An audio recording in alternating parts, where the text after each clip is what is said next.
It's really a country that not everybody knows about because it is so small, but once you're there, you will want to go back for more.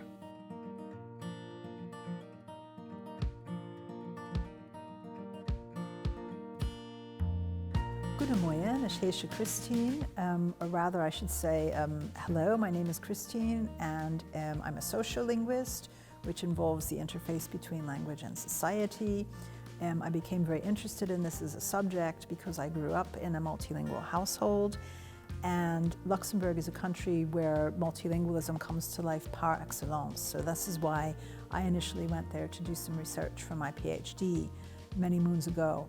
And I've had the good fortune of being able to teach Luxembourg studies for many years at the university. I enjoy working with students and really with anybody who's interested in learning about Luxembourg. So in terms of the landscape of Luxembourg, it's quite strange to think of a small space as being so geologically diverse. However, it is. The southern part of the country that was the heart of the steel industry is often referred to as the land of the red rocks. And the terrain, you do have red earth there. And red is so associated with that particular region that in the repurposing of it, you will notice that a lot of the buildings are red to kind of symbolize this and link in with the space. The contrast would be heading north up into the hilly Ardennes, where you have a lot of green and some lakes, because this is where everybody goes walking, and they're wonderful walks. And then if you travel eastwards and you go down to the Moselle River, where we have quite a lot of wine cultivation and crémant production as well, you have the flowing river, and I would associate that with blue, but that's just because of the way I think.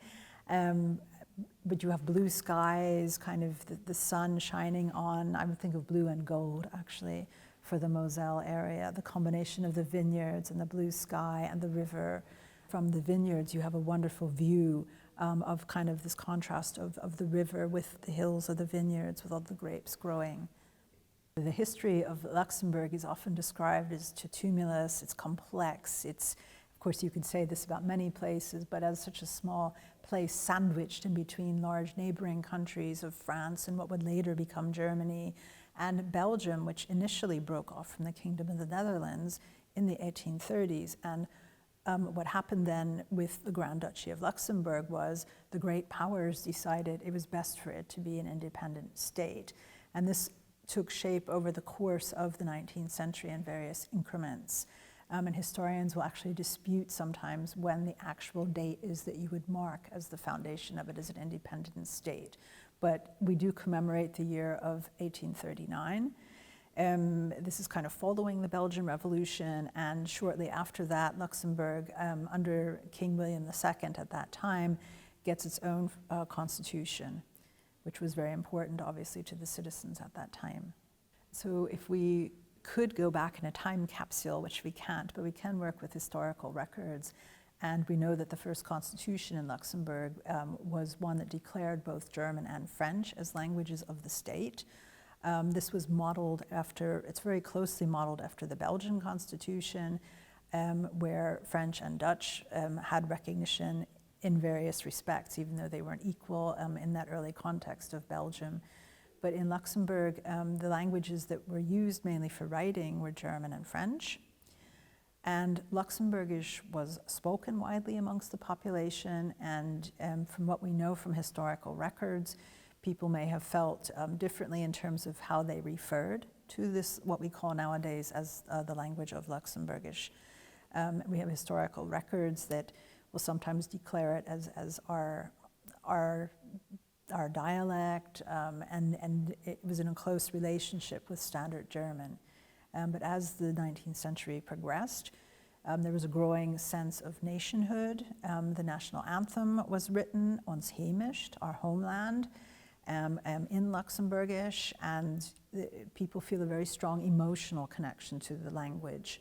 Yeah, so over the course of the 20th century, Luxembourgish gained more legal recognition that was what was really cemented in the 1984 languages law.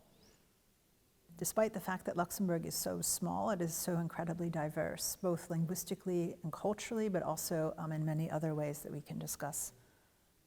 what I think is the highlight to me is actually to see the country as a whole, to see how much diversity there can be in a small space, and how people actually live and experience this diversity on a daily basis. We're talking about cultural diversity, linguistic diversity, geographical, topographical, the old and the new.